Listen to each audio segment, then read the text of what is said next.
माँ चले। रोहित ने गाड़ी की चाबी खूंटी से उतार लिया। हाँ बेटा चलो। तभी अंजना जी की नजर सलवार सूट पहने कमरे से बाहर आती बहू पर पड़ी। उन्हें याद हो आया कि बहू अभी अभी अपने कमरे में एक खूबसूरत टॉप के साथ ट्राउजर में तैयार हो रही थी, लेकिन अब वह हॉल में दुपट्टा ओढ़े शांत चित्त खड़ी खूबसूरत, किंतु उसके चेहरे की रौनक दबाव तले तनिक कम लग रही थी। रोहित के पिता रविंद्र जी पहले ही पार्किंग एरिया में जा चुके थे। वैसे भी कॉलोनी में अपने खुद के घर में रहने वाले इंसान को बड़े शहरों के पिंजरानुमा फ्लैट के भीतर घुटन महसूस होती है, ऐसा उनका मानना है। बहू तुमने कपड़े क्यों बदल लिए? अंजना जी ने पानी का एक बोतल अपने लार्ज साइज बैग में रखते हुए आखिर पूछ लिया। माँ पापा के सामने सूट सलवार ही ठीक है, पत्नी को बोलने का मौका दिए बगैर रोहित ने जवाब दिया। मतलब बहू की अपनी पसंद की कोई अहमियत नहीं है, ऐसी कोई बात नहीं है माँ। फिर क्या बात है? माँ तुमने तो पूरी जिंदगी 5 गज की साड़ी में बिताया और बड़ों को इज्जत देने के लिए हमेशा सर पर पल्लू भी रखा, फिर इसमें पसंद को अहमियत न देने जैसी क्या बात हो गई? यहां बैठ, एक बात बताती हूं। अंजना जी ने बेटे को बैठने का इशारा किया।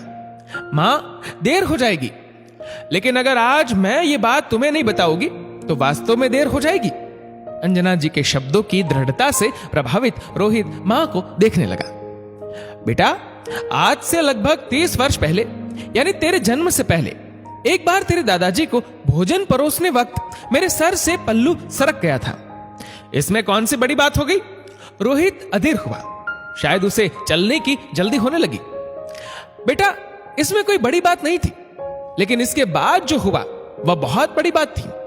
अंजना जी ने बेटे की आंखों में आंखें डालकर उसे अपनी बात पर ध्यान केंद्रित करने के लिए मजबूर कर दिया।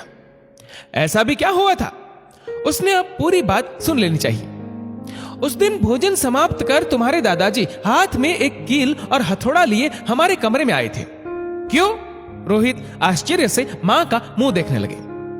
उन्होंने वह कील और हथौड़ा तुम्हारे पिताजी के हाथों में देकर उसे मेरे पल्लू के साथ मेरे सर में ठोक देने को कहा था, ताकि पल्लू कभी मेरे माथे से अलग ना हो सके।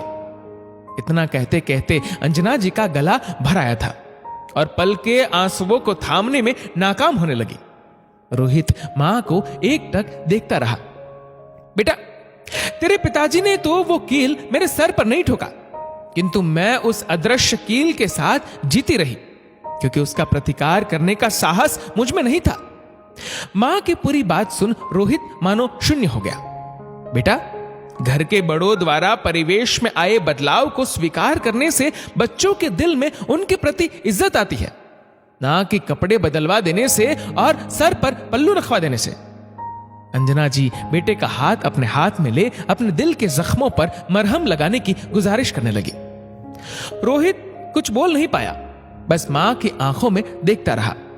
बेटा मैं नहीं चाहती कि मेरी बहू भी किसी अदृश्य कील के साथ अपनी जिंदगी हमारे साथ बिताए। मां मुझे माफ कर दो, मैं आज तक समझ ही नहीं सका था उस बेतुके दबाव को, क्योंकि अब तक मुझे यह सब एक औरत के लिए सहज लगता था। रोहित की आंखें भर आई और वह अपने आंसुओं को छुपाता आज बड़े दिनों के बाद सहज भाव से मां के सीने से लग गया, एक छोटे बच्चे के समान।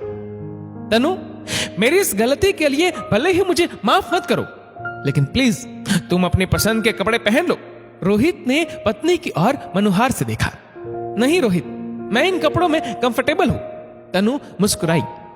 सांस की बातों से शायद उसके भीतर का परिवेश भी अब कंफर्टेबल महसूस करने लगा, क्योंकि दिल से निभाई गई परंपरा बड़ों का आशीर्वाद होता, वहीं दबाव में भारी बोझ। दोस्तों इस वीडियो को लेकर आपकी क्या राय है नीचे कमेंट करके जरूर बताएगा। और अगर आपको वीडियो अच्छा लगा हो तो इस वीडियो को लाइक करेगा, शेयर करेगा ज्यादा से ज्यादा लोगों तक, और ऐसी ही और भी इंस्पिरेशनल वीडियोस के लिए हमारा फेसबुक पेज आज ही फॉलो करें। धन्यवाद।